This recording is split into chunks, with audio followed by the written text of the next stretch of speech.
السلام علیکم ورحمۃ اللہ وبرکاتہ۔ آپ نے ایک ویڈیو بھیجی ہے جس میں ایک صاحب جو ہے کچھ کتابوں پہ اعتراض کر رہے ہیں، تو میں مناسب سمجھتا ہوں کہ اس کا کچھ جواب آپ کو دے دوں۔ پہلی بات، انہوں نے جو اعتراض کیا تذکرۃ الرشید جلد دوم سے، انہوں نے ایک حوالہ پیش کیا ہے صفحہ نمبر 35 سے، کہ لکھا ہوا ہے صفحہ نمبر 35 پہ، سن لو حق وہی ہے جو رشید احمد کی زبان سے نکلتا ہے، اور بقسم کہتا ہوں کہ میں کچھ نہیں ہوں مگر اس زمانے میں ہدایت و نجات موقوف ہے میری اتباع پر۔ تو پہلی بات تو یہ کہ اس میں اعتراض کس بات پر ہے؟ اعتراض اگر اس بات پر ہے کہ حضرت فرما رہے ہیں کہ میری زبان سے حق نکلتا ہے، اس بات پہ اعتراض ہے، تو یہ تو بری بات نہیں ہے۔ اس سے یہی ثابت ہوتا ہے کہ حضرت حق کی بات کیا کرتے تھے، ناحق بات نہیں کیا کرتے تھے، یہی ثابت ہوتا ہے۔ اور اس سے اور تو کوئی ایسی بات ثابت نہیں ہوتی کہ جس کی بنا پہ کہا جائے کہ جی یہ غلط ہے۔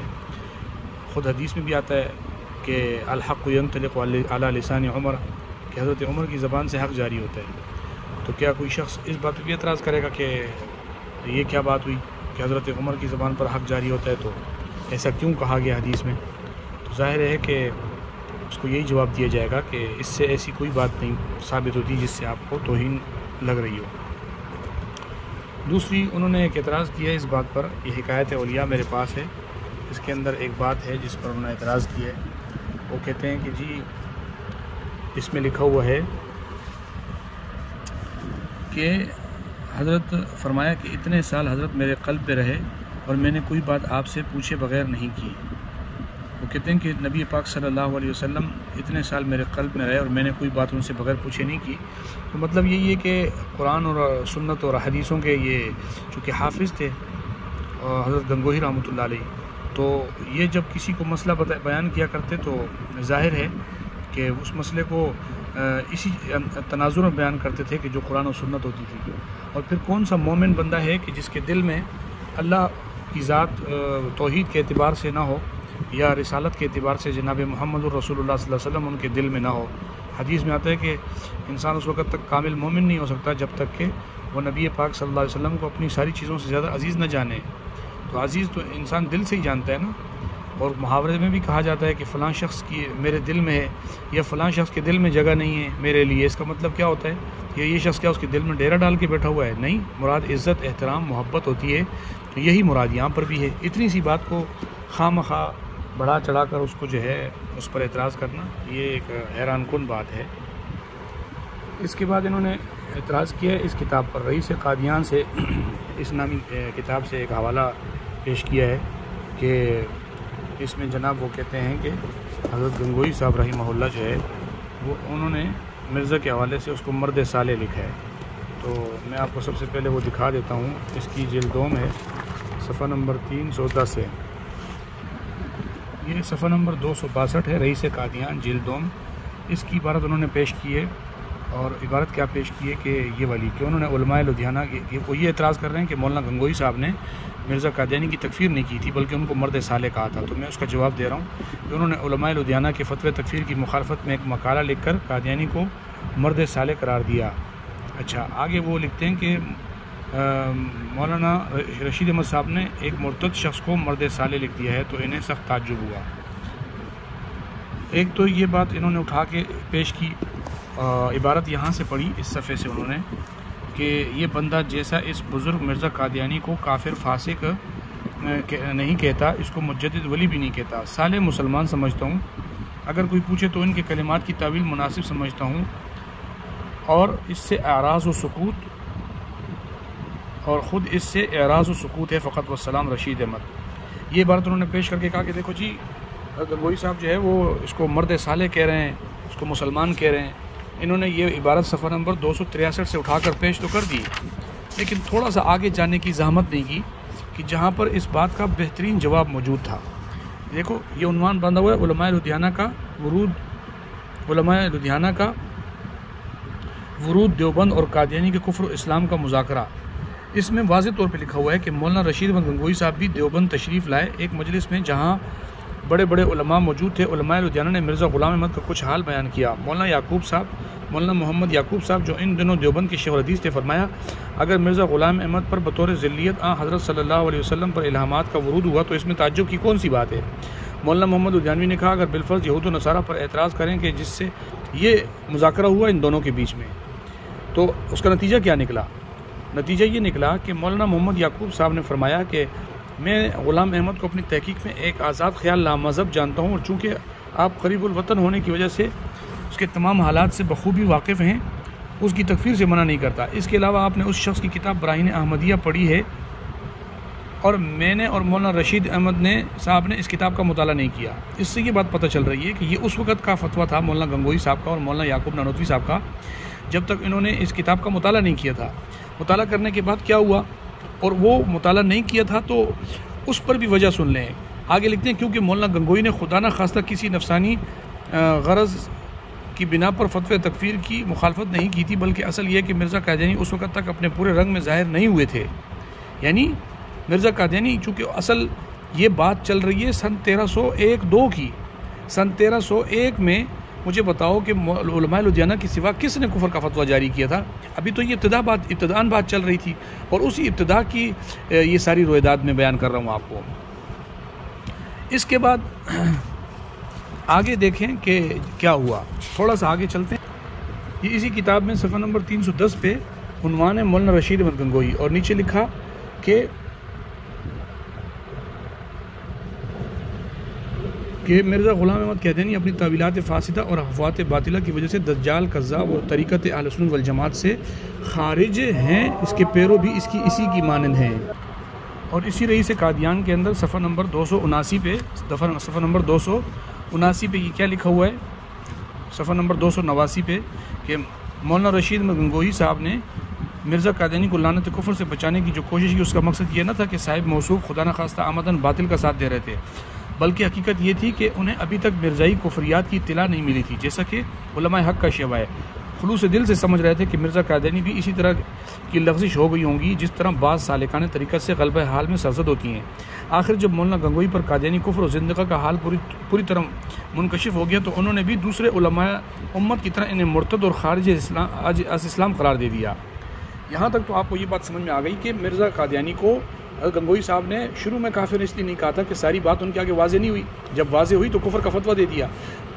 اور اس کے بعد یہ دیکھیں خود مرزا قادیانی کیا کہتا ہے، قادیانی بارگاہ سے اس جرم حق گوئی کا صلہ ان الفاظ میں ملا کہ آخرہم شیطان الاعمی والغلول الاغوا یقال له رشید احمد الجنجوہی، کہ ان میں سے آخری شخص وہ اندھا شیطان ہے اور بہت گمراہ دیو جس کو رشید احمد گنگوئی کہتے ہیں۔ یہ انجام آتم میں اور خزائن میں، انجام آتم صفحہ نمبر 252 اور خزائن جلد 11 صفحہ نمبر 252 میں یہ بات خود جو ہے مرزا غلام احمد قادیانی بھی مانتا ہے کہ اس کو حضرت گنگوئی صاحب رحمہ اللہ نے کافر قرار دے دیا تھا۔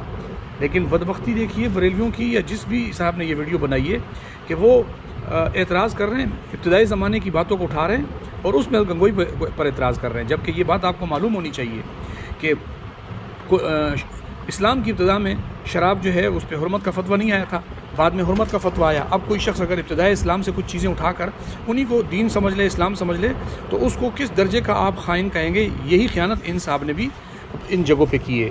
تو یہ رئیس قادیان میں جہاں ایک طرف وہ بات لکھی ہوئی تھی وہ تو شروع سے انہوں نے اٹھا لی، آگے جو اس پر مزید تفصیل اور حوالہ جات تھے جس سے یہ ثابت ہوتا تھا کہ گنگوئی صاحب رحمۃ اللہ علیہ نے جو ہے کافر قرار دیا ہے، وہاں خاموشی اختیار کر لی۔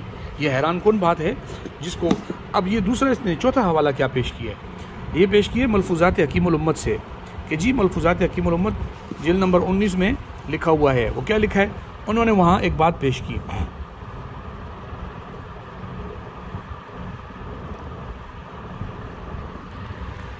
صفحہ نمبر 95 سے انہوں نے حوالہ پیش کی کہ جس وقت قادیانی کے بارے میں بعض علماء پنجاب مولانا محمد یعقوب صاحب سے ان کے اقوال نقل کر کے گفتگو کر رہے تھے، تو مولانا ان کی تعویلیں فرما رہے تھے۔ جب انہوں نے زیادہ اصرار کیا تو بطور ظرافت فرمایا کہ ارے میاں، جہاں ہندوستان میں 5 کروڑ مسلمان ہیں، ایک وہ بھی صحیح۔ ان علماء نے کہا کہ نہیں حضرت، تکفیر ہی میں مسئلہ تھے۔ تو اس وقت مولانا کو جوش ہوا، فرمایا جب مسلمان ہی کی تکفیر کرنا ہے تو اچھا تمہاری ہی کیوں نہ کی جائے، جو تم ایک مسلمان کی تکفیر کے در پہ ہو رہے ہو۔ ان صاحب نے یہ بات یہاں تک تو پڑھ دی، آگے نہیں پڑھی۔ ان علماء نے آپس میں کہا کہ اس وقت مولانا کو جوش ہے، آئندہ چل کر خود ہی اس کو کافر کہیں گے۔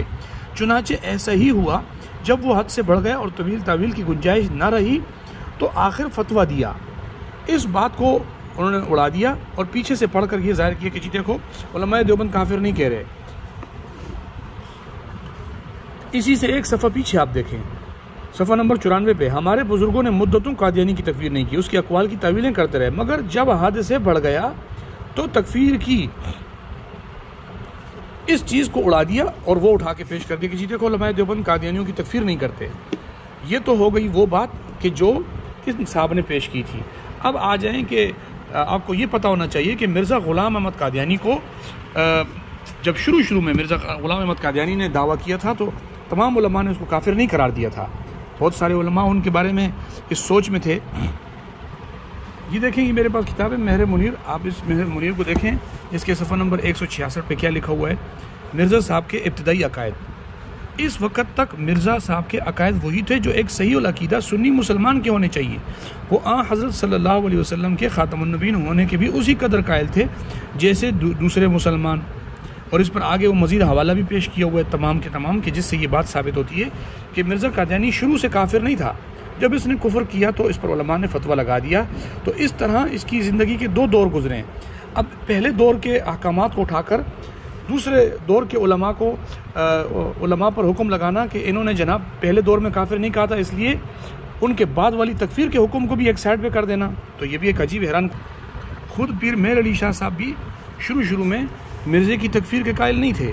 یہی مہر منیر ہے، دیکھیں اس کے صفحہ نمبر 206 کے اوپر کیا لکھا ہے کہ مرزا صاحب کا ایک مطبوع دعوت نامہ ان کے پیرو مولوی عبدالکریم سیالکوٹی نے حضرت قبلہ عالم قدس سرہ کی خدمت میں بھیجا۔ دعوت نامے کا مضمون یہ تھا کہ میں مسیح موعود ہوں اور خدا تعالیٰ کی طرف سے احیاء دین اور عروج اسلام کے لیے مامور کیا گیا ہوں، آپ اس مشن میں میری اعانت کریں۔ حضرت نے جواب میں لکھ دیا کہ میں آپ کو مسیح موعود اور مامور من اللہ نہیں مانتا، آپ اپنی توجہ حسب سابق غیر مسلموں کے ساتھ مناظرات اور تبلیغ اسلام پر مرکوز رکھیں اور عند اللہ ماجور ہوں۔ اس سے یہ بات پتہ چلتی ہے کہ خود پیر مہر علی شاہ صاحب بھی ایک زمانہ تک جو ہے وہ تکفیر نہیں کرتے تھے اور وہ احتیاط سے کام لیتے تھے۔ اور یہ صرف پیر مہر علی شاہ صاحب نہیں، دوسرے علماء کا بھی رجحان اسی طرح کا تھا۔ دیکھیں یہی مہر منیر ہے، اس کے اندر آپ دیکھیں صفحہ نمبر 205 پہ، اس پر خواجہ صاحب نے اپنے جواب میں اعانت فی الدین کا وعدہ کرتے ہوئے مرزا صاحب کی شان میں تعریفی کلمات فرمائے۔ یہ دیکھ لیں، اس میں کیا ہے واضح طور پر کہ ادھر چاچڑا ریاست بھاولپور کے مشہور شیخ طریقت اور صوفی شاعر حضرت خواجہ غلام فرید چشتی بھی ابتدا میں مرزا صاحب کے متعلق بہت حسن ظن رکھتے تھے۔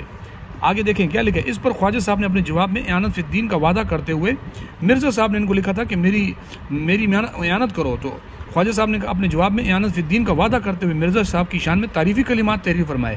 آپ کے ملفوظات اشارات فریدی میں مذکور ہے کہ جب علماء نے مرزا صاحب کے خلاف لکھنا شروع کیا تو خواجہ صاحب نے فرمایا یہ شخص حمایت دین پر کمر بستہ ہے، علماء تمام مذاہب باطلہ کو چھوڑ کر اس نیک آدمی کے پیچھے کیوں پڑ گئے؟ بتائیں، وہاں مرد صالح کا لفظ تھا، یہاں کیا ہے؟ نیک آدمی کے پیچھے کیوں پڑ گئے؟ حالانکہ وہ اہل سنت والجماعت سے اور صراط مستقیم پر ہے، صراط مستقیم پر بھی لکھا ہوا ہے، اہل سنت والجماعت بھی لکھا ہے، نیک آدمی بھی لکھا ہوا ہے۔ تو اگر آپ کو اعتراض صرف اس پہ تھا تو یہاں پہ کیوں نہیں تھا؟ پیر مہر علی شاہ صاحب پہ آپ کو اعتراض نہیں ہے، خواجہ غلام فرید چاچڑوں والے پہ آپ کو اعتراض نہیں ہے، آپ کو اعتراض ہے تو حضرت گنگوئی صاحب پر اعتراض ہے جو شروع میں احتیاط کر رہے تھے اور بعد میں تکفیر کا حکم دیا۔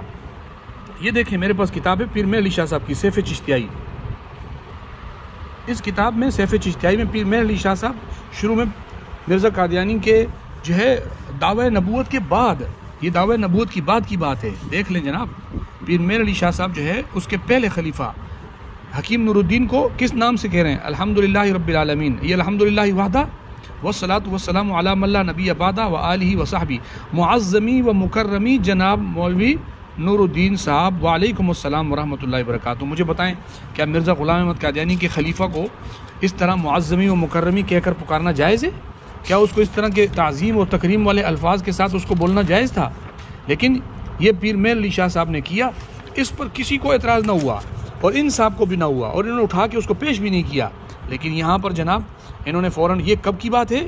یہ 1900 کی بات ہے، دیکھ لیں جب فتوی تکفیر لگ چکا تھا مرزا غلام احمد قادیانی کے بعد، اس کے مر جانے کے بعد یہ جناب آ رہا ہے کہ اس کے بعد ایک جواب لکھا جا رہا ہے اور اس جواب کے اندر یہ بات لکھی جا رہی ہے۔ تو آپ خود اس سے اندازہ لگائیں کہ مرزا غلام احمد قادیانی کے خلیفہ مولوی نور الدین کو پیر مہر علی شاہ صاحب جو ہے وہ کہہ رہے ہیں کہ معظمی و مکرمی، تو اس پر اعتراض نہیں ہے، اور اعتراض ہے تو جناب کو وہ اکابر علماء دیوبند پر ہے، یہ اعتراض نہیں ہے، یہ محض صرف لوگوں کو جو ہے پاگل بنانے والی بات تھی۔ میں نے الحمدللہ ان سب کا اعتراض کا جواب دے دیا۔